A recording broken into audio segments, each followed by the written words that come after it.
Hello అన్న, మీ పేరు? రాజు. Okay అన్న, ఏపీలో ఎన్నికలు జరిగాయి కన్నా, ఈసారి ఏ పార్టీ అధికారంలోకి వచ్చే అవకాశం ఉందన్న? చంద్రబాబు నాయుడు. టీడీపీ. ఎందుకు అనుకుంటున్నారు మరి టీడీపీ వస్తుందని? యువతకు ఉద్యోగాలు కావాలి,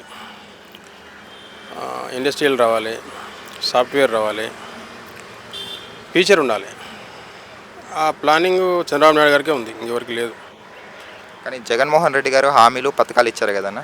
అవి సోమరిపోతులను చేయడానికి మనుషులను సోమరిపోతం చేయాలంటే పేదవారు మధ్యతరగతి వారుగానే ఉంటారు కదా, ఎందుకు అంటే వాళ్ళకి ఏదో ఒకటి ఇవ్వాలి కదా, అంటే గవర్నమెంట్ నుండి రావాలి కదా. అంటే జాబులు కలిపియండి చాలు, జాబులు కలిపియండి, ఉపాధి హామీ అవి ఉంటాయి కదా, పని కల్పించాలి. మనకు ఇంట్లో కూర్చోండి నెలకు 20,000 ఇచ్చేస్తాం, సంవత్సరానికి 18,000 ఇచ్చేస్తాం. సచివాలయ ఉద్యోగాలు మరి వాలంటీర్ పోస్టులు ఇచ్చాడు కదా అధికారంలోకి రాగానే అంటున్నారు జగన్మోహన్ రెడ్డి గారు. ఇస్తే ఇచ్చిండు, ఆయన సేఫ్టీ కోసం ఇచ్చిండు, అది వాళ్ళ డేటా కోసం. ఫ్యూచర్లో ఎక్కడికి రావాలన్నా రావాలి వాళ్ళు.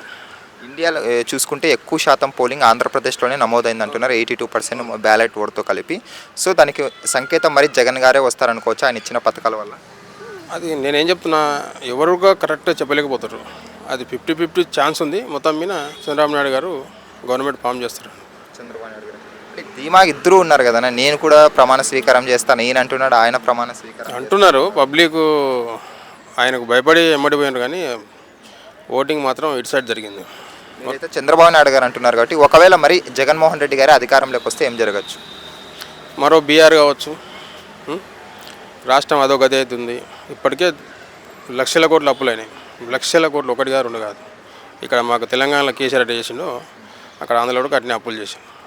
అప్పులు చేయడం గొప్ప పని కాదు, అప్పులు చేసి ఏం చేశారనేది మెయిన్ ఇంపార్టెంట్. చంద్రబాబు నాయుడు గారు వస్తే ఉద్యోగాలు ఇస్తారనే నమ్మకం ఉందా మీకు?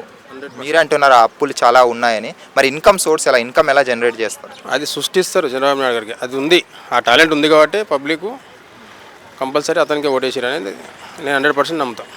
కానీ ఇక్కడ జగన్ ఒక్కడే నిలబడ్డాడు. ఇటు సైడ్ చూసుకుంటే టీడీపీ, అలాగే జనసేన, అలాగే బీజేపీ ముగ్గురు కలిసి వచ్చారు కదా, దాని గురించి ఏమంటారు?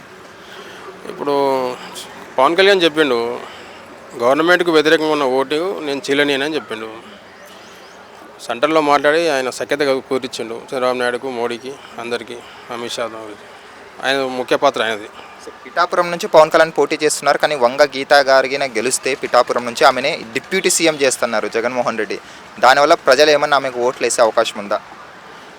గెలవచ్చు, గెలిస్తే కానీ గవర్నమెంట్ అయితే ఫామ్ కాదని నేను అనుకుంటున్నా. సో మీ అభిప్రాయం సార్, టీడీపీకి ఎన్ని సీట్లు రావచ్చు? టీడీపీ, జనసేన, బీజేపీకి 120 నుంచి 140 వరకు. 140 వరకు. అలాగే వైసీపీకి మిగిలినవి వచ్చేస్తాయి వాళ్ళకు. సో ఓవరాల్గా అయితే మీరు ఏం చెప్తారు? ఓవరాల్గా టీడీపీ వస్తుంది 100%. థ్యాంక్స్ అన్న. ఓకే. హాయ్ ఫ్రెండ్స్, మా ఫ్యూచర్ టుడే ఛానల్ చూస్తున్నందుకు చాలా థ్యాంక్స్. మరిన్ని లేటెస్ట్ వీడియోస్ కోసం వెంటనే సబ్స్క్రైబ్ చేయండి. అలాగే ఈ బెల్ని కూడా రింగ్ చేసేయండి. మా లేటెస్ట్ వీడియోస్ నోటిఫికేషన్స్ అన్నీ మీ మొబైల్లో వస్తాయి.